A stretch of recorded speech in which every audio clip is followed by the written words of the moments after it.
தனியார் தங்கும் விடுதிக்குள் புகுந்து ரூம் கதவை திறந்து உள்ளே சென்று திரும்பிய மர்ம நபர்.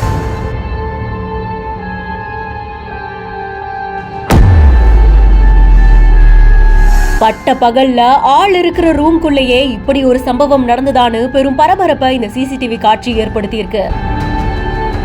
கோவை பீளமேடு பகுதியில ஒரு தனியார் விடுதியில திருநெல்வேலி மாவட்டத்தை சேர்ந்த 22 வயதான பிரவீன்குமார் அப்படின்றவங்க தங்கி டிஎன்பிஎஸ்சி பயிற்சி மையத்துல படிச்சுட்டு இருந்திருக்காங்க.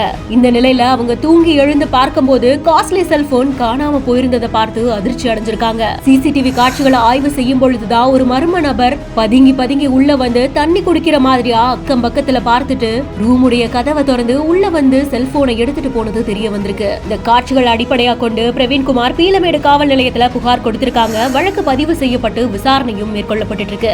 போன திருடிட்டு போன அந்த நபருக்கு அது வெறும் பணத்தை கொடுக்கக்கூடிய ஒரு பொருளா இருந்தாலும் டிஎன்பிஎஸ்சிக்கு ப்ரிப்பேர் பண்ணக்கூடிய மாணவர்களுக்கு அந்த செல்போன் எவ்வளவு முக்கியமானதா இருக்கும், படிக்கிறதுக்கு தேவையான எவ்வளவு டாக்குமெண்ட்ஸ் அதுல வச்சிருந்திருப்பாங்க, அது இப்போ இல்லாம என்ன பண்ணுவாங்கன்னு இந்த செய்தி பலரையுமே அதிர்ச்சிக்குள்ளாக்கி இருக்கு. யார் அந்த மர்ம நபர்னு கூடிய விரைவில் கண்டுபிடிக்கப்படணும்ங்கிற கோரிக்கையும் எழுந்திருக்கு.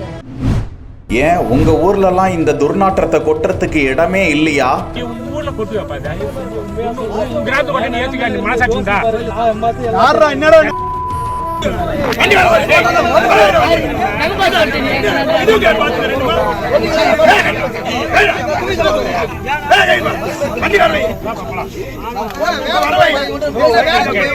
பல கிலோமீட்டர் தாண்டி துர்நாற்றத்தோடு கோழி இறைச்சிகளை கொண்டு வந்து ஏரி பகுதியில் கொட்டி நார அடித்த நபரை மடக்கி பிடித்த பொதுமக்கள்.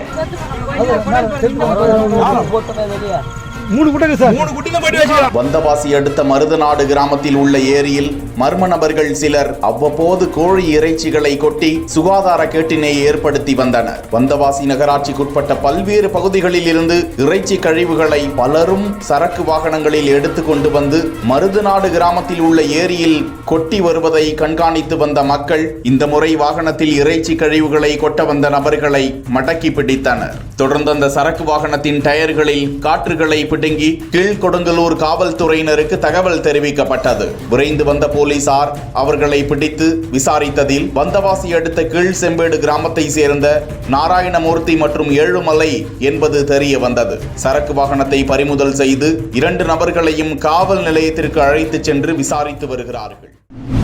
தூங்க முடியல, நாடகம் பார்க்க முடியாது, தூங்க முடியாது, நாடகம் பார்க்க முடியாது. எப்பெல்லாம் திறக்கான்னு தெரிய மாட்டேங்க.